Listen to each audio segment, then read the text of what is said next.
It's a lonely island and Seth Meyers Criterion Collection podcast episode. Hey everybody, this is very exciting. This is our second Criterion Collection episode, and while we were graced with the presence of Mike Schur and Jake Tapper last time out, we have recruited two new judges this time. Please welcome to the pod for the first time, Questlove and Lin-Manuel Miranda. Hello. Hi, guys. Until you guys talked, nobody was going to believe you were actually here. So I like that you left a dramatic gap before actually revealing yourselves. We just wanted you to, to feel alone for a second. So now, did you guys were both kind enough to reach out and offer to do this, but did you actually think it would ever come to pass and we would take you up on it? No, I always I'm such a geek for the guys that I've learned early. If I show too much geek, then people will run away. So, oh, I see. But every day I listen in the car, wondering like, damn, I could offer commentary on this is my most listened to podcast according to my algorithms. So, I'm very happy to hear it. Hard same. Quaid Army over here. And Righteous Kill. I knew I'd be free. I didn't think Quest would be free because he is the only person I know busier than me.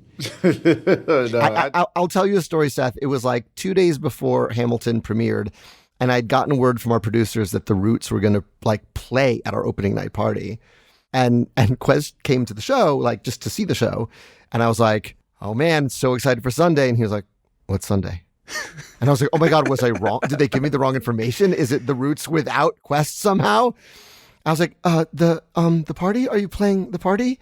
And he was like, oh, Lynn, let me show you my schedule. And he pulled up this color-coded schedule that was hour by hour where he was DJ, making a movie, Jimmy Fallon time. 24 hours at a time. 24 hours. Yeah, so you just can't look that far ahead. He just wasn't up to Sunday yet. Yeah. And I was like, what must it be like? And now I'm on the other side of Hamilton. And I know what it's like. If I have to pack or anything, then someone will warn me 4 days ahead. You should pack because something's going to happen on Monday. Yeah. Which means there's a yellow line next to Seth Meyers and Lonely Island podcast in that schedule right now. And we are in it. Oh, no. I you know what I should have been doing today, Lynn? What? This is how committed I am to Quaid Army. I should be locking film today. I kind of told a white lie, oh guys, I'll be in at 6. I have a dentist appointment, so I don't think anybody at Radical listens to. Oh yeah, you didn't have to throw the burnout.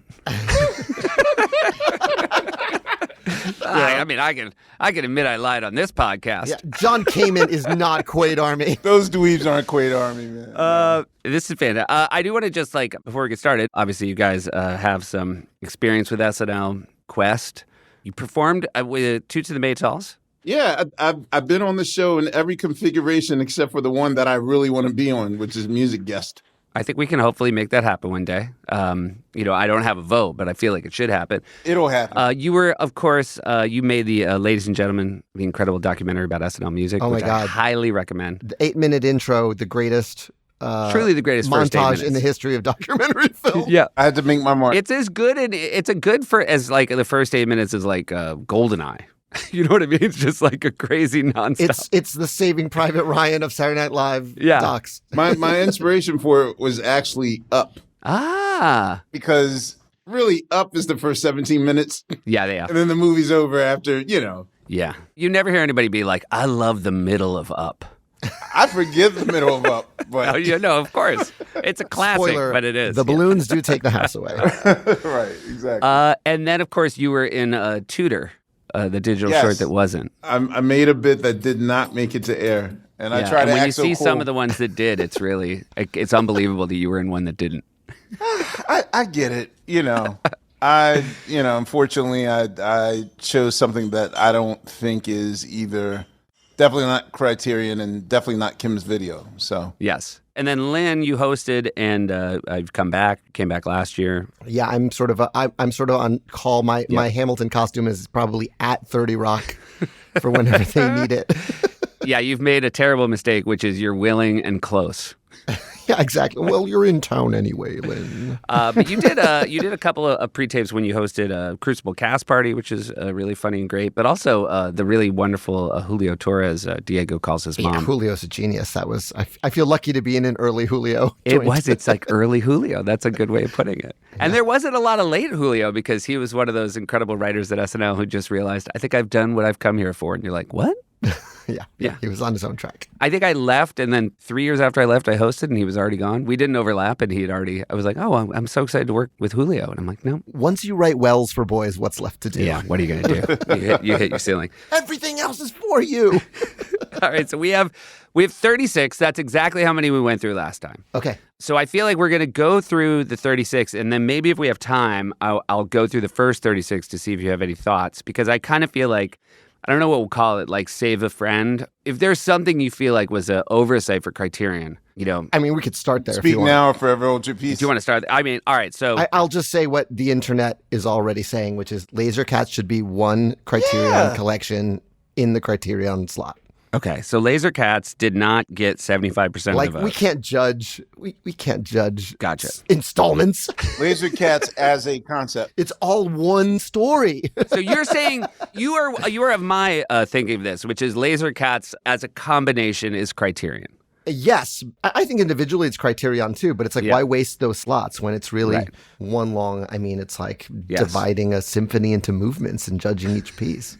Could I ask a question though? Please. All right, so the lasers shoot out of their mouths and then also their eyes sometimes. Thank you. That's Was all. that your question? That's all I wanted to know, Seth. I appreciate it. No. Okay, so I'll put it this way then.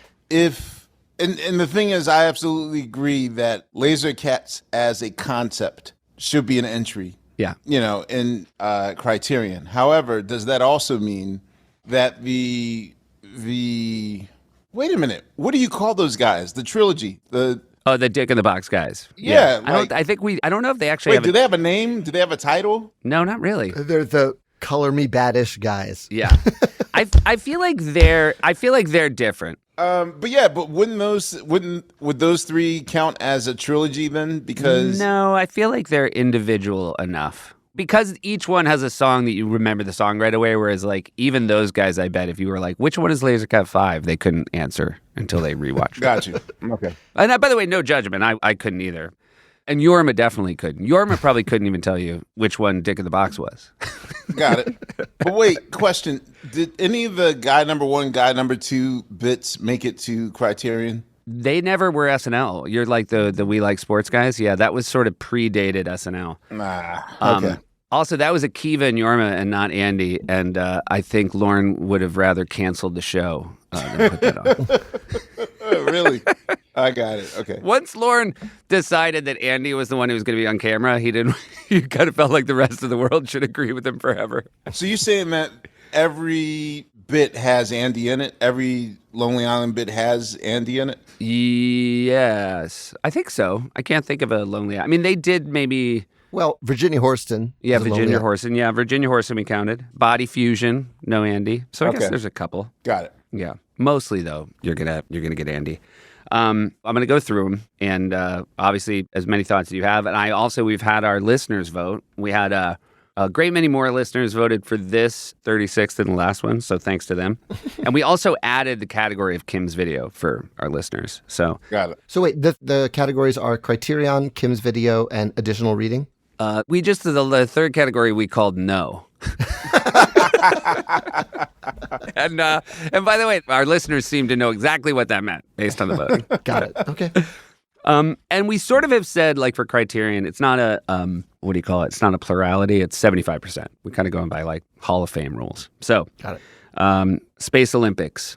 I've got that in Kim's video. For me, Kim's video really makes me laugh hard, but has not like permeated global culture. Yes, right. In the same You're way. like you could live a full life without seeing Space Olympics and never like embarrass yourself at a dinner party.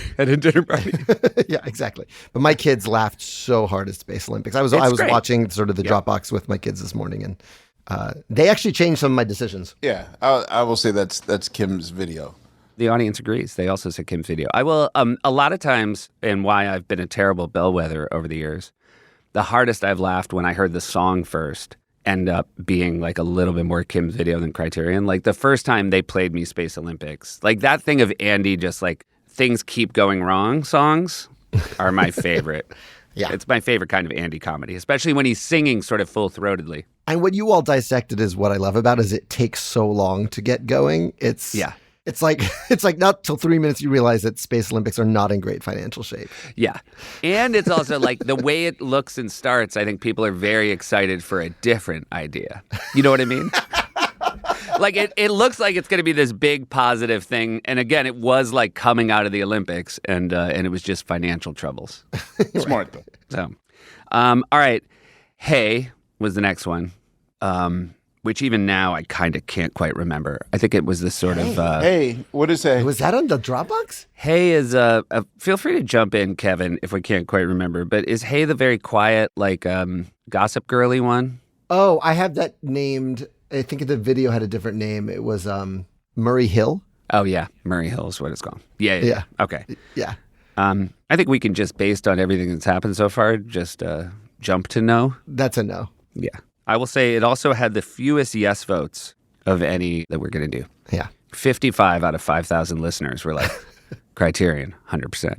Yeah. Well, wait a minute. Was that ever reviewed on the podcast though? I think it was, but I think we might have. So we actually have. I think they didn't love the way it ended, and they kind of sped through it. I think we maybe sped through 3 in a row because coming into this section, we have some. And again, they'll heat up later in this run. But Gotcha. We also have Extreme Challenge and Jam the Vote, and I think we might have done those all in one episode. Right. I put Extreme Challenge in Kim's Video. That really makes me laugh. Extreme Challenge has some nice stuff. It definitely had a majority no vote, but generally, if Will Forte, if it like pivots to Will Forte taking over the video, it automatically goes to Kim's Video. Or maybe it's just we have a secondary. There's a section in Kim's Video called Will's Videos. Will's Videos, and it's behind a curtain like the X-rated videos. Yes, like you have to go over here to see them. And Will's always there, and he's like, "Hello," and he's naked and crying. Don't look at me. Jam the Vote. I only have Andy loves throwing up. I hate throwing up comedy. It's a no. Yeah, that's a no. It's a no. It was of its time because I remember those Rock the Vote ads were inescapable, but it's very of its time. Were they in 2008? I feel like Rock the Vote was like a the previous 90s. era. Oh no, Rock the Vote was definitely like 2004 during the second half of Bush 2's era. When Eminem was writing Mosh. Yeah. That's your timeline. They thought they needed to rock the vote because it was John Kerry. There's a world in which Eminem's Mosh changed the fate of... Hey, nerd. All right, I'm very excited, mostly just to hear thoughts from two people who are very adept and informed about music, because the next one up is Ross Trent. Oh, my God. Okay, so here's one I went in thinking this is Criterion. It's probably one you guys quote most on the podcast. Yes. I played it for my kids. They didn't have any reference point for it. Like, they don't know White Rasta guys. Oh, right. Like, they listen to reggae music. They don't know what... They didn't... Like, there was no way in for them. I laughed my head off at it. Yes. And maybe it makes Criterion just because it's what makes Rihanna say yes and leads to Shairani. Yeah. No, that's true. You know, I mean, it's sort of... It's definitely... So you're saying it's definitely not kids video with a D. It's not kids video. No, it's not They kids. did not... I'm laughing my head off and they were just like blinking at it. See, but maybe it's the THX 1138 that leads to Star Wars. Yeah. I believe the best joke of that whole bit is it goes by in 3 seconds, which is kind of the... I know what you're going to say. The code switching of Ross Trent Yeah, when he turns into Shairani. talking in a low voice in front of the brothers. Like, to me, when I saw that the very first time, that was an instant. But it's like blinking, you missed it. Yeah. Yeah. I still say for that 1.9 seconds alone, that's my shit. I'm happy to say that the voters were a big yes on Ross Trent. All right, then I revise my opinion. We can kick that up to Criterion. Ever noticed how bald heads suck? Ba-da-da-ding-ding-ding-ding-dong-ding-dong-duck. Excuse I pour my skanking, give thanks and praise. Be toil part-time at your Cold Stone Creamery. Roller skates. A DVD of Cool Runnings. Murder, She Wrote. Yaga, yaga, yaga, yow. But I will say, and not even being a young person when I saw it, I also did not get the sort of the granular observation about, sort of Rasta ska music. And so this was maybe my favorite episode of the pod to hear those guys explain all the reference points. Where you learn the most. It was maybe, and again, I remember, Keith being like, we should just start. And I was like, I don't think, and I was like, oh, this is really, this needs footnotes. Those guys are a lot of things to me. They're rarely interesting. And yet that day. Man. Also, the nugget that Joanna Newsom is singing backup. I know. There you go. Pretty good nugget. That alone, it's like, all right, this is an early classic. Support comes from Grow Therapy. The new year brings advice from every corner of your feed, your group chat, your fellow podcast hosts. I got plenty of advice, those guys. Everyone thinks they're a therapist, but here's the thing. Advice isn't therapy. Grow Therapy, on the other hand, connects you to licensed professionals who actually get you, whether it's your first time in therapy or your 50th. Grow makes it easy to find a therapist who fits you, not the other way around. They connect you with thousands of independent licensed therapists from across the U.S., offering both virtual and in-person sessions, nights and weekends. I can tell you, I found therapy very rewarding during my time at SNL when I realized that I could continue to complain to every single person that I called a friend, or I could actually find a professional to complain to in exchange for currency, which seemed more fair than what I was doing to the people closest to me. Whatever challenges you're facing, Grow Therapy is here to help. Sessions average about $21 with insurance, and some pay as little as $0, depending on their plan. Visit growtherapy.com/island today to get started. That's growtherapy.com/island. growtherapy.com/island. Availability and coverage vary by state and insurance plan. Support comes from Homechef. As the new year kicks off, me and my children, we're trying to simplify everything we can. And now's a good time to say that I wish, like Akiva, my kids would join for the ad reads, but they unionized, so it's a no-go. With work routines starting back up and long winter evenings, having Homechef deliver fresh, pre-portioned meals takes a huge weight off my plate. It's the easiest way to start the year, feeling organized, well-fed, and way less stressed. Homechef is rated #1 by users of other meal kits for quality, convenience, value, taste, and recipe ease. And now with dishes co-created alongside celebrity chefs like Gordon Ramsay, you can enjoy restaurant-quality meals at home. Whatever kind of day it is, classic recipes with fresh ingredients, 30-minute meals, oven-ready trays, or quick microwave lunches, Homechef has you covered. There's even a dedicated family menu for hassle-free 4 or 6 serving dinners. We're a family of 5, so either someone's not getting anything or someone's getting 2. And it's not one size fits all. Homechef has over 30 meal options each week with choices for different diets and tastes. For a limited time, Homechef is offering our listeners 50% off and free shipping for your first box, plus free dessert for life. Go to homechef.com/island. That's homechef.com/island for 50% off your first box and free dessert for life. For life, I tell you. Homechef.com/island must be an active subscriber to receive free dessert. Up next is Paul Rudd. Everyone's a critic. Wait a minute. I made the mistake of showing this to my kids. I remember you guys doing that episode, and I wasn't familiar with it. And when I watched it again, I remember changing my mind about it. I think I told the guys it was Kim's video. Yeah. I think it's Kim's video. I would also concur it's Kim's video. Yeah. And Quest, I've seen the painting. Rudd keeps it in a closet in his house. Have you been to his house? I've been to his house. I went to his house recently and he brought the painting out. Yeah. Keeps it in his basement. Keeps everyone safe by keeping it in his basement in a closet. Yes. But it was a party. It was sort of like a karaoke night at Rudd's house, and definitely not a lot of members of Quaid Army there. And so when he brought out the painting, it was a real, people are like, what? And you're like, don't. They're like, what's this? And it's like, it would take way too long to explain. Real quick, just because, do you think, Quest? Yes. Do you think Toots and the Maytals would enjoy Ross Trent? No. I'm telling you, it's for, being as though my entire livelihood depended on every spring fling and spring college concert.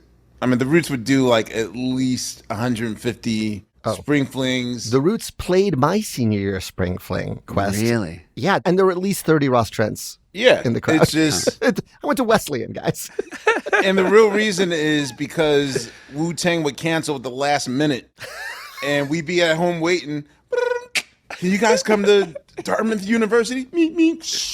That's literally how we played every college because somebody from Wu-Tang was messing up. That's the best. So then when you booked Wu-Tang, they would also go, and here's just a phone number that you're going to need the day before. They automatically know. Like, no, I'm not lying. Like, my first house was purchased on even the Rage Against the Machine Wu-Tang tour that, like, my first house was purchased because of Wu-Tang. So I'm like the 12th member. But I will say that just my existence on a college campus between 93 to about, 2008, Ross Trent's would basically drive the 15-passenger van that would pick us up from whatever city we were just in. He's usually the weed provider. Sure. Smells like both underarm and patchouli at the same time, and listens to either Definitive Jux rap or just the deepest like drum and bass, like something from '96. Yes, I'm very familiar with all the Ross Trents of the world. And do you have affection for the Ross Trents? I mean, it's hard for me to bite the hand that fed me, That drove you?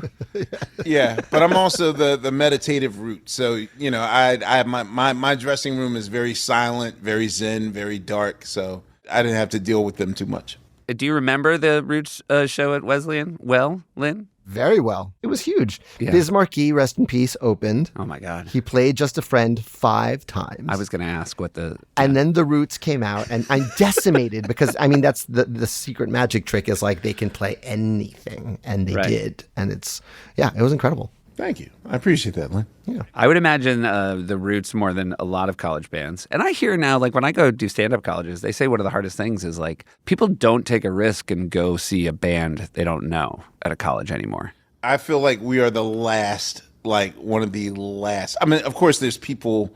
I mean, there's now Robert Glasper, Thundercat. Like, there's still people under the generational umbrella that we were part of. But yeah, I do find out as the years go by, it's hard for people to just really channel in what's in their hearts as far as like finding out something that's not popular, so. Yeah. And I would imagine, though, like the great reveal of like, oh, I'll check out the Roots is realizing like all genres, knowing exactly what the audience wants at any given time. They wouldn't be none of the colleges were for it. Like all those students would actually think it's Wu-Tang time until the very last minute where like the dean comes out like, is this thing on? Hello, graduating class of Dartmouth University.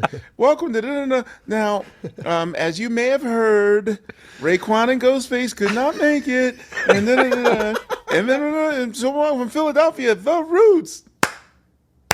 Oh, man. That's how it would happen. So every white dean's nightmare is telling an auditorium that Raekwon didn't make it. Yeah. But they don't teach that in dean school. No, we knew we had 5 minutes to make an impression, or or else Lin-Manuel Miranda is going back to his dorm. So we have 5 minutes to make the point. So all right, here's another. I mean, this is an actual slam dunk, right? Jizz in my pants. Oh God, yeah, that is probably my fourth favorite. That's Criterion.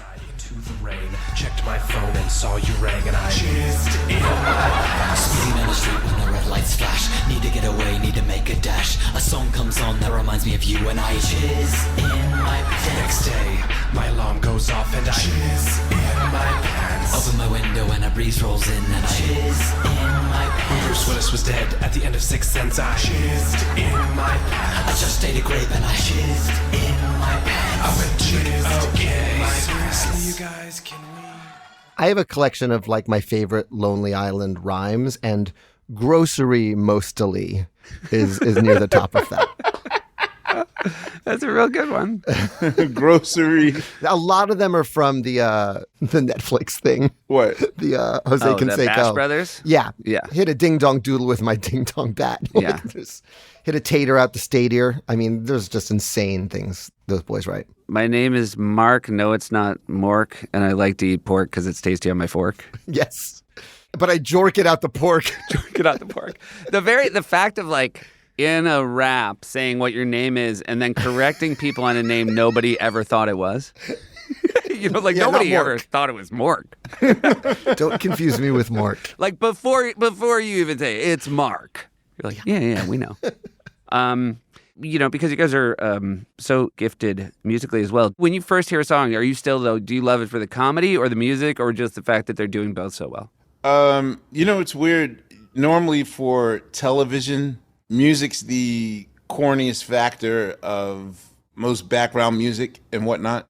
So even with Lazy Sunday, I specifically remember having us, and this is like when I first got TiVo. Yeah. So I TiVo'd SNL. I was doing double duty. I was probably like taking a shower, but I had the volume up like super loud in the other room.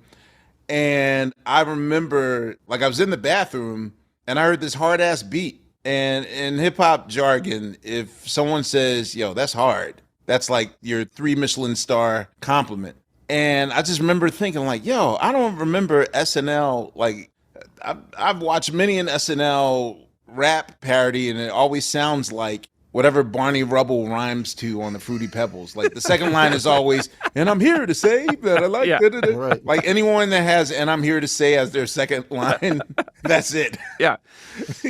So this was far from your Fresh Prince of Bel-Air interstitial music. Like, Yeah. this was like hard enough for like the Roots to want to rhyme over. So then I watched it again and I was like, wow, I never remembered an SNL bit that I would deem dope enough for me to want to listen to, like just to listen to it, not like, hey, this is funny. So yeah, the music element, and shout out to Yorm and all the producers that contribute to their, like they put extra thought behind the music, and that to me was like the most impressive part of it. Agreed. It's not an accident. When I look at my Criterion collection, it's almost all songs. Yeah.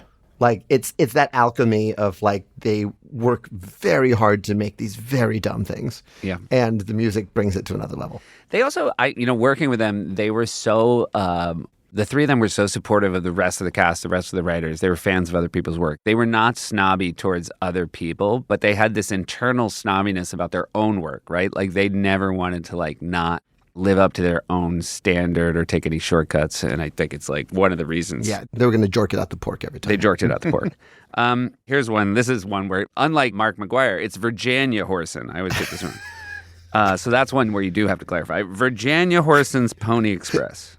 Every time I think about her playing the other characters and being turned on by Virginia, like the like eyebrow waggles, I just start laughing all over. This is an instant Kim's video for me. Yeah. Wait, this is where Wig delivers the mail for you, but you have to send her the mail. Yeah. For her to deliver the mail. And she's like, hey, howdy, partner. It's a lot of weird, like a lot of green screen. It's the wiggiest wig. Yeah, I was going to say, I remember all of our horse travels being green screen. Yeah. Yeah.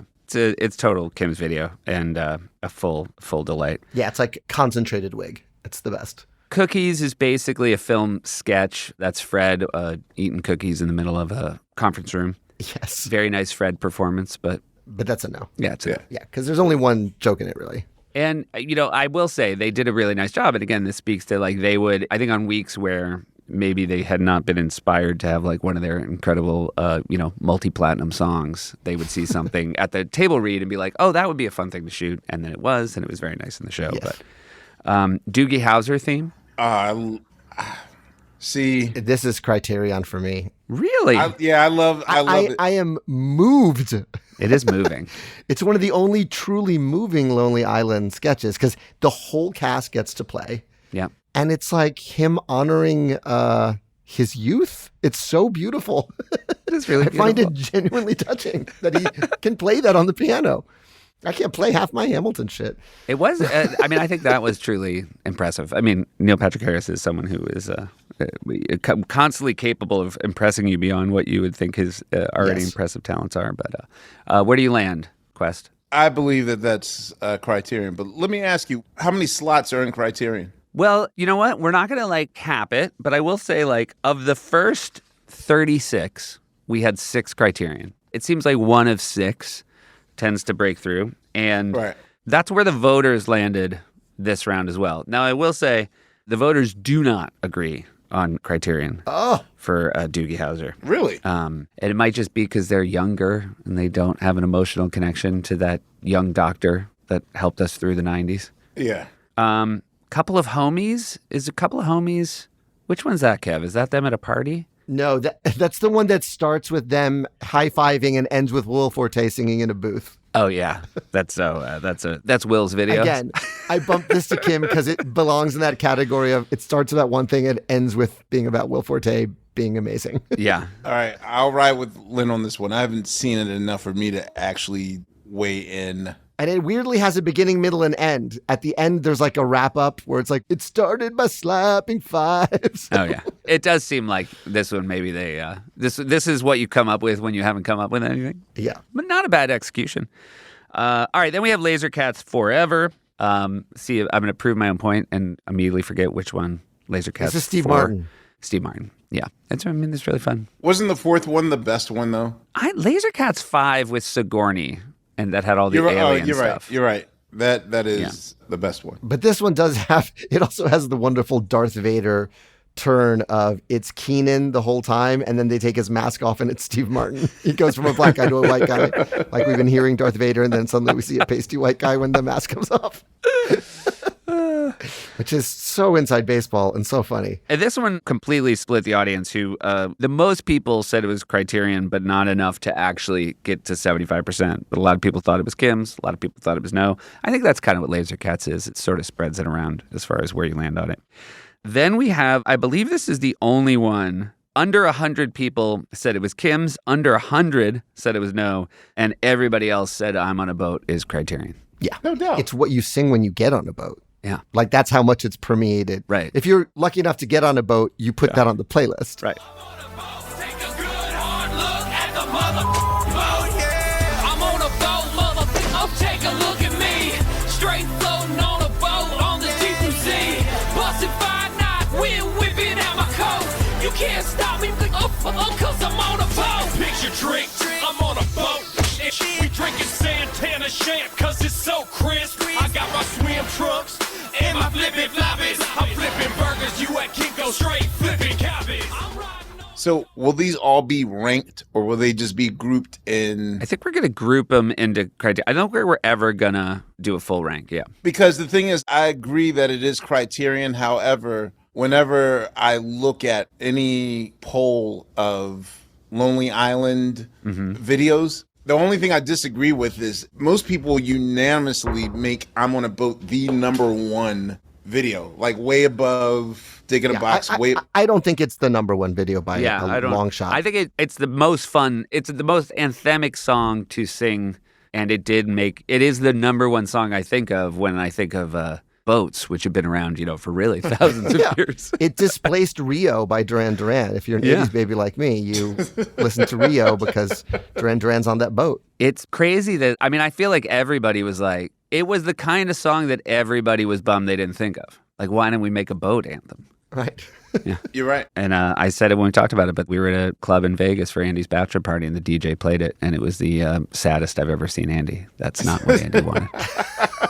Not like this. He discovered he's a fake rapper getting love in the club. Well, it also didn't help that the DJ said, give it up for Adam Sandberg. So it was a lot went wrong. A lot went wrong.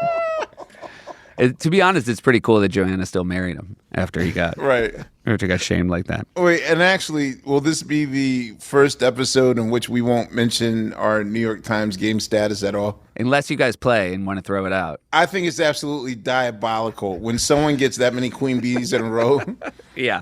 I think that he's a serial killer. Like, Ryan Murphy will be doing... Oh, you think it's going to be a Ryan Murphy? I believe Ryan Murphy will be doing an Andy Samberg story if he gets one more queen bee. Monster, the Adam Sandberg story. It's going to be Queen Bee, Black Widow? Yo, someone that smart for their own good. Yeah, he's too smart for his own good, man. And he'll let me know, like, at 0 a.m, like the second he gets Queen Bee. And it's always... Wait, you're on the B list as well? I mean, I have my own lonely chain, and he'll let me know. Like, I was just keeping it. Yeah. I was keeping it Wordle. He loves telling people. They just laugh at Wordle like, oh, that's so 3 years ago. Like I'm trying to keep fetching alive or whatever. But yeah, he's never solved a queen bee before like 10 a.m. East Coast time. So yeah. It is weird. It's full savant. I thought he was kind of a savant, but I like that your theory is that he's just like a serial killer who hasn't figured it out yet. No, that's serial This killer. is the gateway. Yeah. Property of the Queen. That's the Jonas Brothers. Where we sort of old songs of theirs on VHS. This is a no for me. That's a although no. I think all of the Saturday Night Live cast look really hot as rockers. Like they Yeah, look they kinda really do. authentically 80s. Yeah. Party Guys is where they're like, oh, look at that serial rapist, and Forte's having sex with a Alphabets box of cereal. Yeah. specifically. Some nice jokes, but it's a no. I think Party Guys. Wait, Party Guys isn't even a Kim's? I have it under Kim's because Oh, I'm sorry. I shouldn't jump through. of the escalation. You know what? We had a lot of votes for Kim's. I should not blow right by Kim's as a potential answer for Party Guys. Yeah, I think Party Guys is the least Kim's. Yeah, I think if you're like a deep cut, I mean, again, Kim's is like, oh, you love, like, it's like the thing you say, like, oh, you love Like a Boss? Check out Party Guys, you know? Yeah. What about, this is now, you know, they're on a red hot streak right now. So I'm on a boat, and then 3 shows later, Like a Boss. Yeah, Criterion. Criterion. Promote synergy. Hit on Deborah. Get rejected. Swallow sadness. Send some faxes. Call a sex line. Cry deeply. Demand a refund. Eat a bagel. Harassment lawsuit. No promotion. Fifth of vodka. On Deborah's desk. Buy a gun. In my mouth. Oh crap, man, I can't ever do it. Pussy out.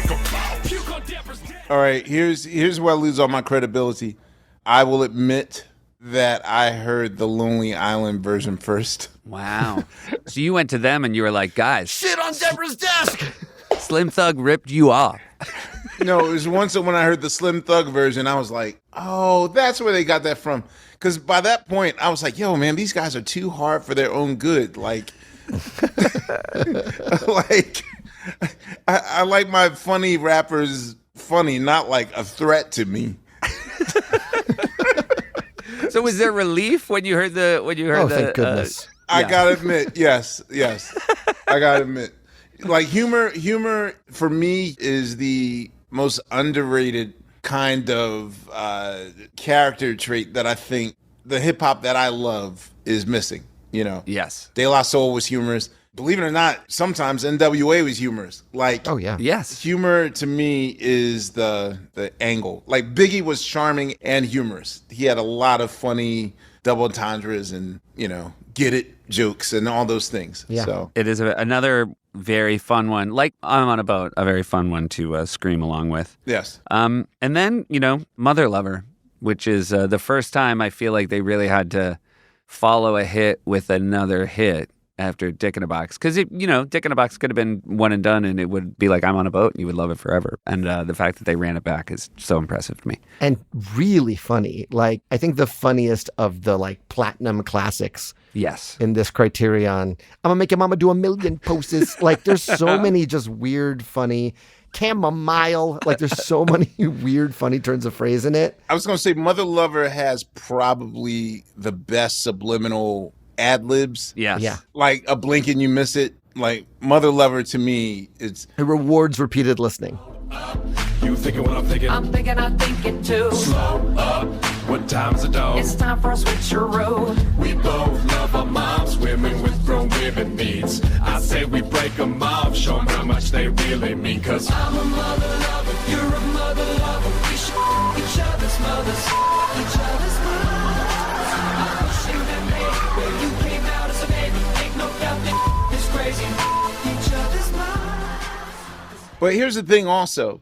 Is this the definitive Criterion list and never to be rethought of again or Well, we're going to run it by the guys and then we will officially stamp it. Yeah. got it? I'm only asking because for me, I have so many other favorites, but it's like I get the point, and I'm not saying the whole like Laser Cats, like they should all be under one category, under whoever those guys, the Dick in a Box guys. But Yeah. yes, Mother Lover and subsequently the three-way one are to me A-level Lonely Island prime comedy.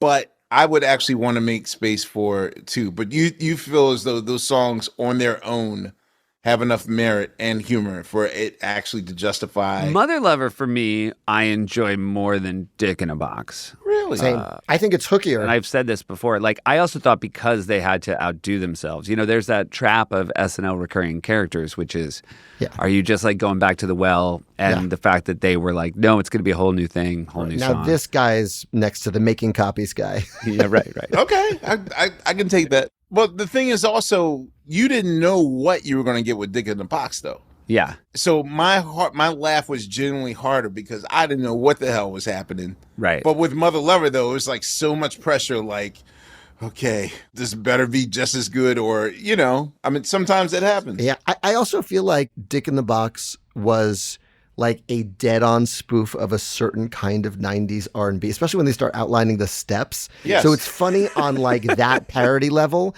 And then I think with Mother Lover, they lines. kind of created their own genre. Right. Like, what is Mother Lover a spoof of other than the insane concept inside it? And it's a great song and they sing the shit out of it. And also it's like double or like 3 times the lyrics to Dick in a Box. You know what I mean? It's because it's so the staccato rhythm of it is like, so they get so much more into it. It's like an Eminem album. Like, I have to listen to Eminem on slow speed and I'll rewind a lot. Like, I've not listened to an Eminem album just like casual. You have to study it. Yeah, you don't have it on while you do other stuff. Exactly. The other thing I liked is I feel like Dick in a Box, my takeaway from those characters is they were perverts. And then in this one, I'm like, oh, they're also stupid. Like, I like the comedy was like, oh, these are also really just dumb guys. And I liked just their like sort of vacant stare while they were also like doing these verbal gymnastics is one of my favorite movies. Yes, it's true. The Date. Is The Date Forte and Megan Fox? Yes. And I kill the sheep and I have nightmares and then I have to do SWAT. It's a no for me, but it's a great Forte performance. Yeah. Yeah, it's funny, but it's a no. Yeah. For me personally, I would say, it's in my top 10 rewatches because it's like all the weird turns that Forte makes. I would resoundingly choose to put it in Kim's video. Yeah. And you know what? The ending's a bummer. I want them to be happy. You know what? I kind of agree with you. I think it's a little... Like she loves this sheep murdering SWAT team man. It's a little sad. Like let her find love. And she looks so beautiful and her hair is blowing. Yeah, because I was rooting for him. I wish they'd ended up together. Yeah. Megan's roommate is another no. That's when her roommate is Optimus Prime. See, this one I put in Kim's video just because the transformation really made me laugh. Oh yeah, I'm forgetting that. That was a no for me, but... Support comes from AG1. There's no right time for better health, but could we have New Year's? If we're talking about a best time. But now is really, truly the best time. AG1 is the easiest, most impactful habit you can implement this year. Sustainable health is about consistency, not perfection. Simplify your nutrition with AG1 multivitamin, pre and probiotics, superfoods, antioxidants in one scoop. I enjoy this. Started using it every day. And what I like the most about it, different flavors, original, citrus, berry, and tropical. Sound off in the comments and tell us which one of our 4 hosts you think is original, citrus, who is berry, and who is tropical. And guys, I'm totally fine with being original. AG1 has over 50,000 verified 5-star reviews and comes with a 90-day money-back guarantee. Go to drinkag1.com/island to get their best offer. For a limited time only, get free AG1 duffel bag and a free AG1 welcome kit with your first subscription order. Only while supplies last. That's drinkag1.com/island. drinkag1.com/island.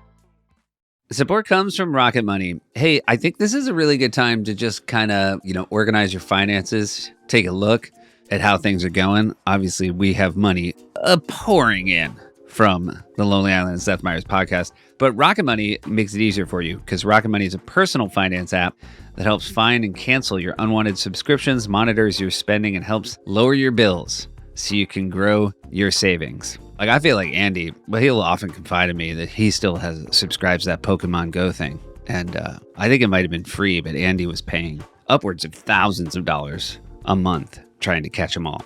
With Rocket Money, you can set budgets and goals. You can get personalized insights, regular reports, receive real-time alerts for large transactions, upcoming bills, refunds, and low balances. Plus, the app consolidates checking, savings, loans, and investments into a single dashboard to give users a clear view of their financial picture. He told me not to let anybody in on it, but Yorm's shopping around for angel investors. He has a new app idea where you can press a button and within 3 seconds it puts a mattress at the bottom of your ladder.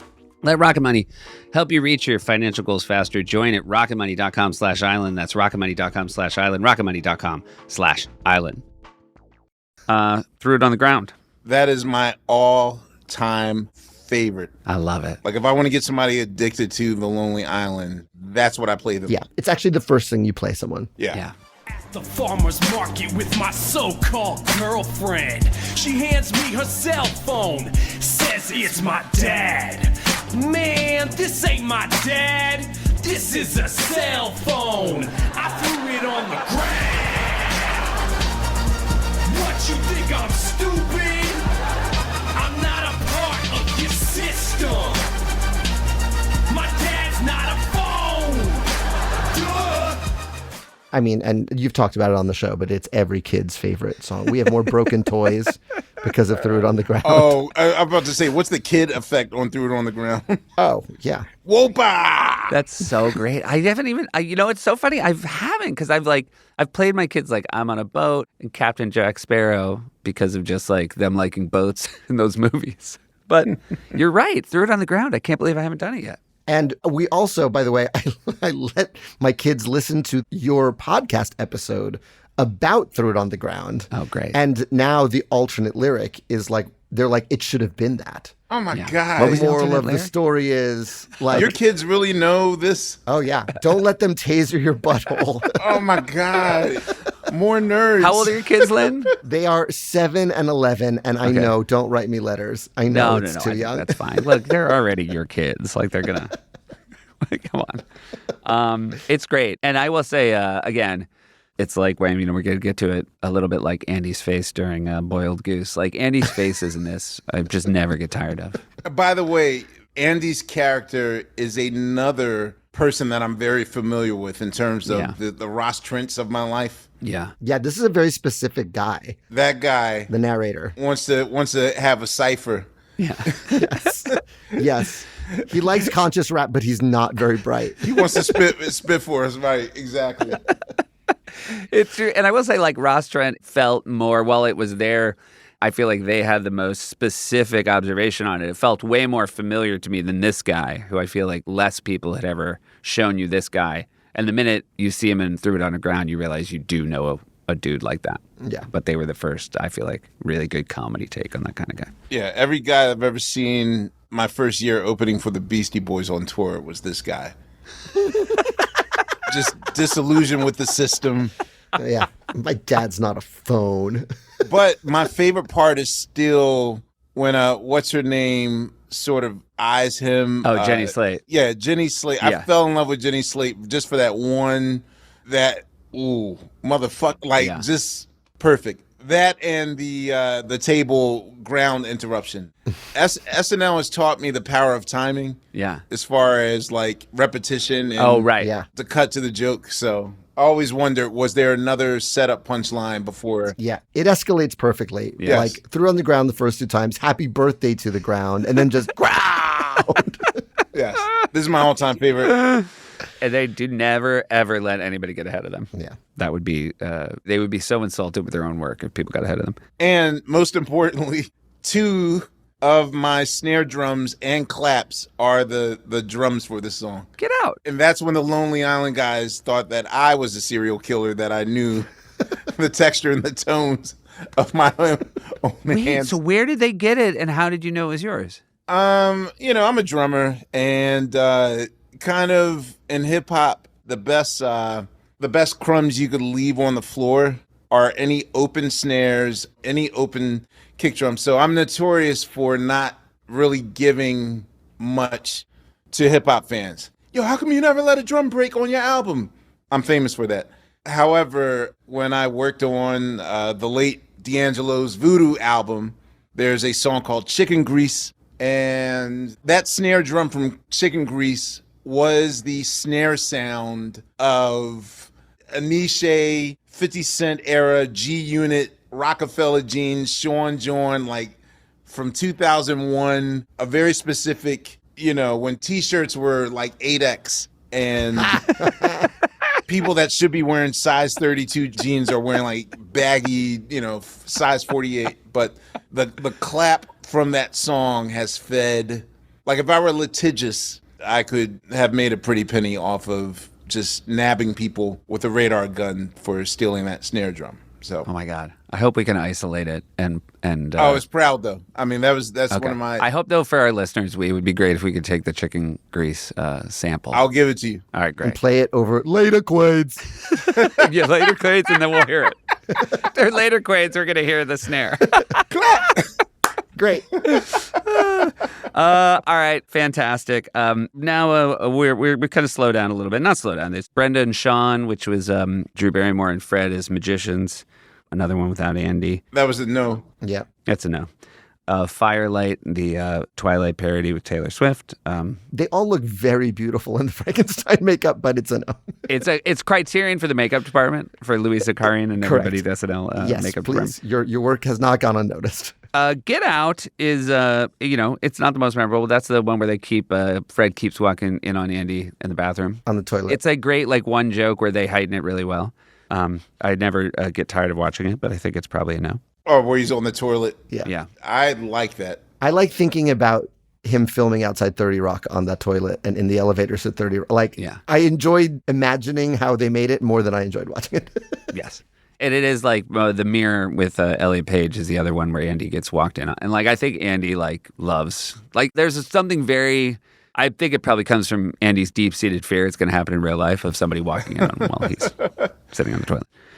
All right, so this was not as resounding for our audience as it is for me because this is my favorite of all time, which is Two Worlds Collide.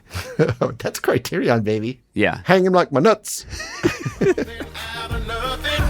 hooked up in the studio to make this song, but as usual we ended up no doubt.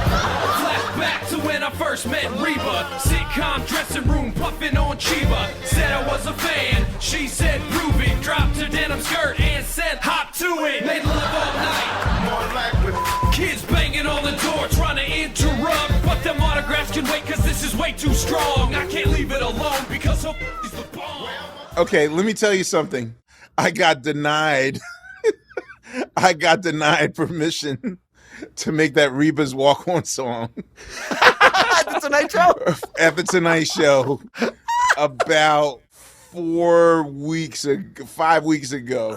Who denied? Was it from Team Reba? I just want to talk. No, it wasn't that, but it's also, let's just say that in my 16, 17-year history of being at the show, my walk-on song choices sometimes range from D cups. Sometimes it's a total victory. I will get a good snark in there, and you won't know it. But we got busted a few times for ruffling some feathers, mainly from publicists that'll be like, why did they choose that song?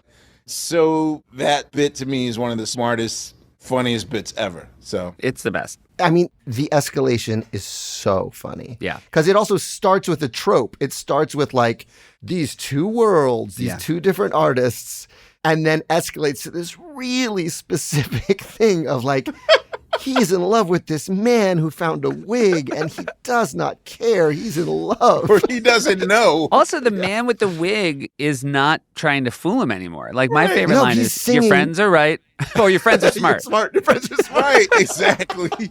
Wait, do you specifically remember, when jokes are super visual and rely on quick punchlines and all those things, how is it presented in the room? Is it presented in the room in front of the entire cast? No, that was the magic of these guys. It was very rare for you to have any sense. If you were lucky enough to walk in while they were working on it on a Tuesday night, but it was, there were a lot of times they hadn't even cracked it by Tuesday night. That's wild. Oh, so they don't have to clear it ahead of time. No, they had their own little fiefdom inside. They really were. SNL. They got an early fiefdom based on, they earned kind it of with Laser Cats inside the Criterion. Must be nice. Okay. But again, the first, for the second one they did was Lazy Sunday, so there was no reason to think they had to have a check on what they were doing.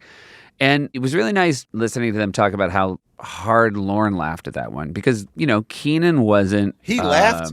Lauren loved this one. Lauren loves Keenan. He also loves Andy.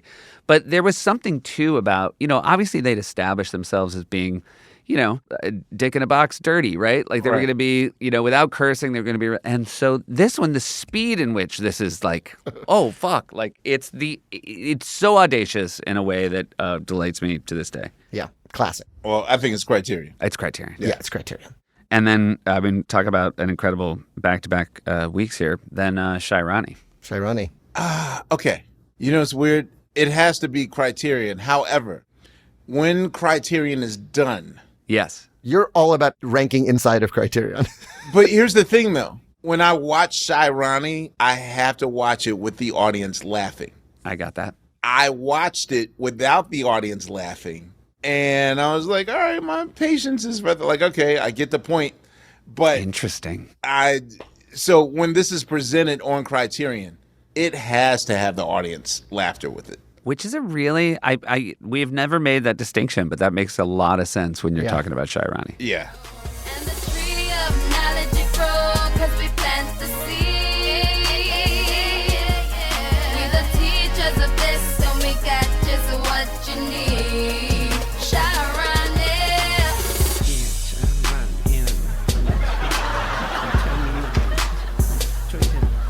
Speak up. Shairani, speak up. Okay, I'll take it from here. Okay. I just think her ad-libs are so funny. Yeah. Oh, they're very Rihanna-ish. Yeah. Yeah. Yeah. I mean, that's the thing is like, if Shairani weren't on this song, this would probably chart as a Rihanna song. like musically, it's just successful in the Rihanna verse. Like it sounds like an early aughts Rihanna tune. Like you could put this next to, Live Your Life or whatever. Like it just like, it's a great beat.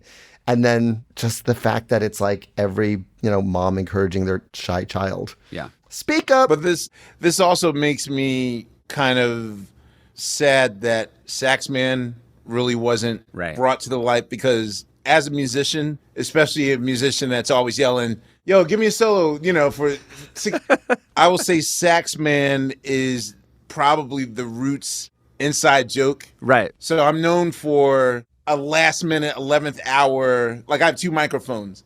So if something will happen, I'll just say, Kirk, give me 32 bars real quick. Go ahead, solo. And he'll be deer in headlights. And then don't let Tariq just be like, kick his sax, man. Like literally, it will just become its own inside joke with the 11 of us on stage while the flustered soloist is trying to get it together. But it makes me happy that like Saxman, I think the absolute pinnacle for Saxman is that it is the inside joke for the Roots. Like this perfect landing spot there. Oh my God. Down to home. Don't let someone mess up or get shy on a microphone. I will be for like an hour.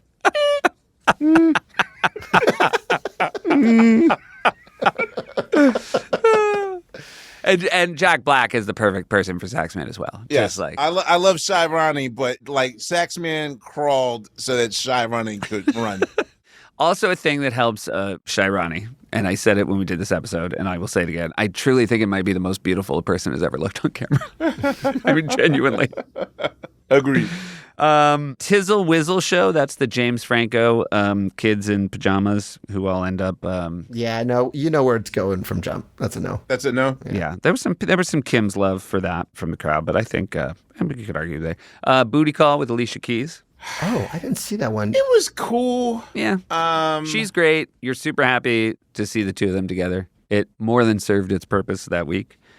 But I will say, like, even when I was like, oh, I have no memory of this, which I think is sometimes when you know it's not Criterion. But again, when you guys did a thorough review of it, like it made me almost reconsider again, because I know the base is based on the monologue she does at the end of You Don't Know My Name, where she does her sexy, hey, whatever her seductive monologue thing is. And of course, Sandberg is the opposite of it. Like, I like it. I don't know. See, you might need an other. Yeah. Well, wait, where would it land? So this is a no for you, Lynn? This is a no for me. Yeah. Ah, damn it. Okay. Yes. Yeah, you got to be cold. It had some Kim's love, but it doesn't quite feel like Kim's because it's not like... Yeah, you got It's more like everybody's really... The writing's good, the performance is good, and it just doesn't feel like... You're right. I don't know. Okay. Then Lasercats 5, which is Sigourney. I mean, we've talked about Lasercats. This one has a ton of good jokes. Yes. Yep. I'm still voting for, it's like the Jacques Tati box set in Criterion collection is Lasercats. Yep. The Curse, Sergio, John Hamm. I mean, if they hadn't broken the line, this I would know, be. right? So heartbreaking that's going to cost a Criterion. That's going to cost a Criterion. Well, I think if it gets in Criterion, Keeve is just going to cancel his Criterion fucking membership. No, I think actually the breaking the line makes it Kim's Video because it makes it an art house movie. Yeah. They broke on this? They broke the line. Akiva wasn't there, so he to this day feels like the filmmaking is shoddy. Got it. Okay. Yeah, it's one of Keeve's peeves. It's Keeve peeve. Personally, for me, is like on the non-musical digital shorts, this is about as good as it gets. I know I'm probably forgetting something, but like Dear Sister and The Curse are kind of my two favorite, not song-based. I consider Dear Sister a song. That's true. This has, you know. I've watched this so many times that anytime I'm on social media, like it tries to sell me a Sergio like mug off Etsy. So it's Criterion for you. Yeah, it's selling me Sergio merch because I watched Was the history of this based on the guy, the guy that used to come into public places and start playing the sax intro to Careless Whisper by Wham? Isn't it like a solo from Lost Boys or something from some 80s movie? There's a music scene in Lost Boys where there's a band playing and they cut to this guy really jamming on the sax with like his shirt off. And they just kind of linger on it too long. And I guess this was something that Yorma had observed years ago and was the inspiration for this. Oh, okay. Because do you guys remember the Careless Whisper guy where he would go into the mall and they kick him out the mall and then he went to a church. When was this awesome guy doing this? He was the second viral internet guy that we had sit in with the Roots. The first guy was, if you remember the guy that had the golden voice, he sounded yes, like. I remember that. Right, the golden voice guy was the first. Like he would just talk while the Roots played. That was sitting in. Yeah. Back in 2009. Yep. Did you guys ever play with Tay Zonday, Mr. Chocolate Rain himself? We tried. That's a missed opportunity. Wait, how do you know his name, Lynn? Oh, I went all the way down the rabbit hole to find out what Tay Zonday was up to in 2025. Oh my God, dude. Listen, that's procrastination scary. takes many forms. Yeah. Anyway, so we found the guy that was causing a ruckus. He would just like John Hamm's character with no shirt, with just suspenders on, would just run into like airplanes mid-flight. Until he gets kicked out or arrested. And so on his way to the Tonight Show, he actually got arrested for doing it in the airport. So He couldn't even wait till he got to the Tonight Show? No. He had to do it in the airport? No, he had to do it. So No, so it was maybe a problem. yeah, but I was wondering if this was based on that guy. No, this was I'm starting to think maybe it seems like he predated this one. Got it. Okay. Yeah. Okay. Oh wait, where did you guys land? I didn't get you. Where do you land? I on like the the curse. Enough for me I like the curse, Criterion. and I think it's Kim's Video. Like it is All right, so Kim's like, for you like land. Threw on the Ground? Let me play you some Sergio. Gotcha. All right, I'll Kim's video it. Okay. So Criterion has to be 3 Michelin star, 5 stars across the board. Yeah. Yeah, I think there's a pop culture element to it. Got it. Okay. Then we got Flags of the World. That's just like That's at the top of my Kim's Video list. yeah, it's real Kim's. Just for the hottie and the naughty flag. Yes. Yep. Zach drops by the set. That's Zach Galifianakis just sort of walking into frame. Yeah. Oh, where he interrupted Law and Order. Yeah. I think that's a Kim's. I think it's I think Kim's it's too. Kim's too. Yeah. It's got good Kim side. Boombox. Where do you guys land on Boombox? Again, like music always bumps it to the top for me. This is such a beautiful, like that surprise of the third boiled goose. Yeah. Makes me laugh so hard. I know it's coming and I still laugh every time. Boiled goose. It gets me every time. It's in the Criterion for me.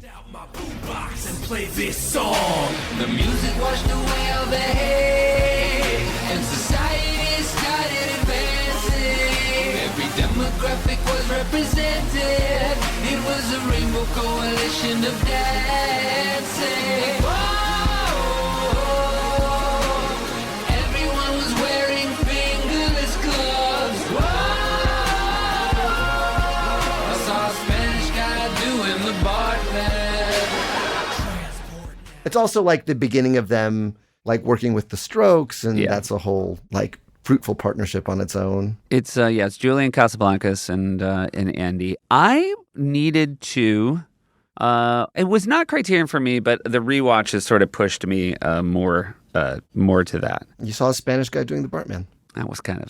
That was a tipping point for me. There's a point where Fred Armisen's just to hear Julian, like the coolest voice in rock music, being like, I saw a Spanish guy doing the Bartman. It's so insane. And by the way, that is, I think when you're Julian and you agree to do a Lonely Island digital short, you're hoping they're going to give you that kind of gold, right? Yeah, I guess so. You're like, I'm bringing the voice. Try to write something for me I'd never say. And that certainly is that. Yes. The other man is Ryan Phillippe, and that's Andy playing sort of like a weird Swedish guy. I put it in Kim's just because the Antonio Samderis voice, which is a term I'm coining that no one's going to ever use. I like it. Antonio Samderis. Oh, my God. It's really good. Andomio Samderis. Yeah, that's the portmanteau I've invented for this guy. Thank God this podcast exists, Lynn, because I don't think you'd get a lot of traction on that outside of this. Antonio Samderis.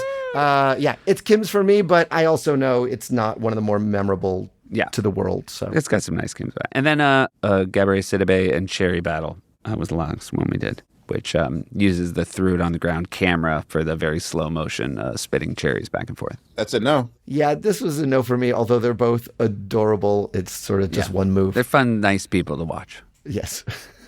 And I like their bow at the end, but it's a no for me. So, welcome to Criterion. Ross Trent, Jizz in My Pants, I'm on a Boat, Like a Boss, Mother Lover, Threw It on the Ground, Two Worlds Collide, Shy Ronnie, and Boombox. So...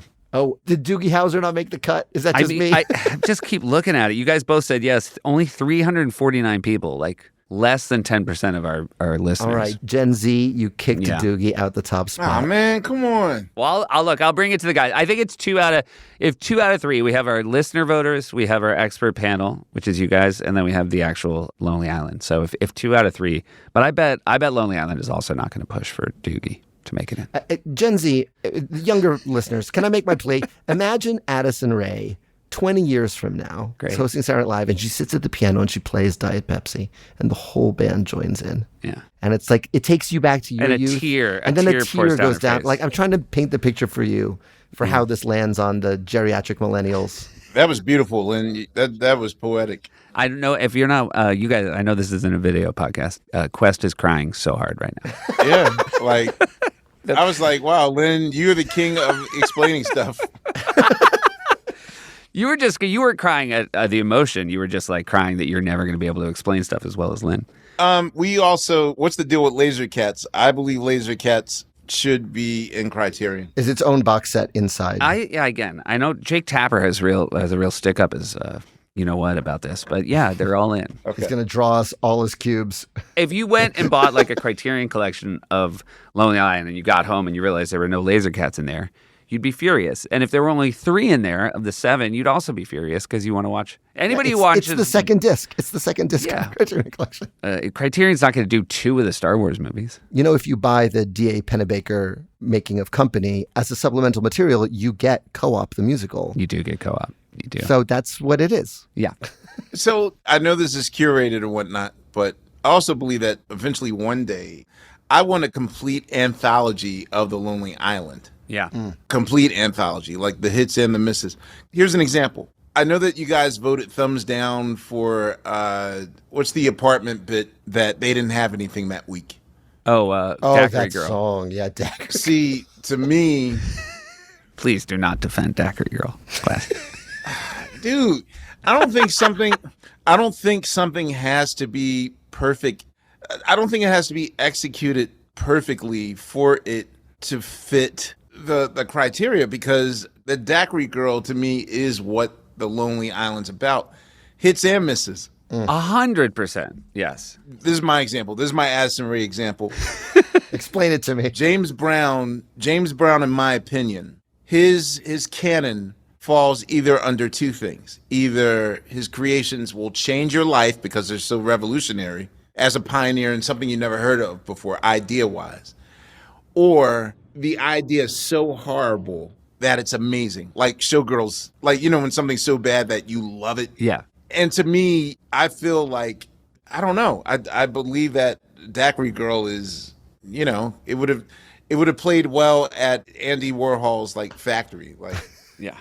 I will say what I like about and what's so fun to go through them is like realizing that the same guys who can come up with, let's say, I'm on a boat, like a few weeks later or a few weeks in the future, like the best they can do under that time constraint is Daiquiri Girl. I think it's a really nice thing to show young people who are trying to get into being creative, which is like, oh man, This it is what doesn't. a weekly deadline looks like. Yeah, like sometime. And by the way, but the great thing about Daiquiri Girls, it's like there's still like 4 or 5 really fun things in it that only those guys have come up with. So it's not a complete failure or anything. But I like showing the gaps. okay, yeah, but I believe that Daiquiri Girl deserves, like, you have to show the totality of. Well, guess what? I'm going to create a 4th category called Questlove and only Questlove. It That's just says Daiquiri Daiquiri Girl. Girl. It's Questlove's pick to click. Sorry. Daiquiri Girl. Yes. Just one video only. And Tudor, you can have Tudor for that too. No, I'll take Daiquiri Girl, man. I want to redo, man. I want to redo. Yeah, I know. They did you so dirty. I can't believe they used your snare, and then the best they would offer you as a part was. Yeah.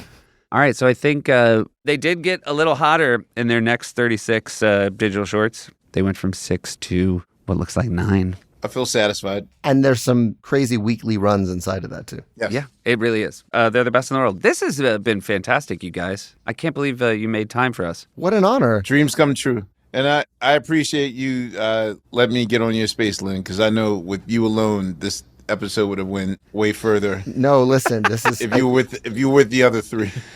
but then we would not have had a passionate defensive Daiquiri Girl. And where would we be? Exactly.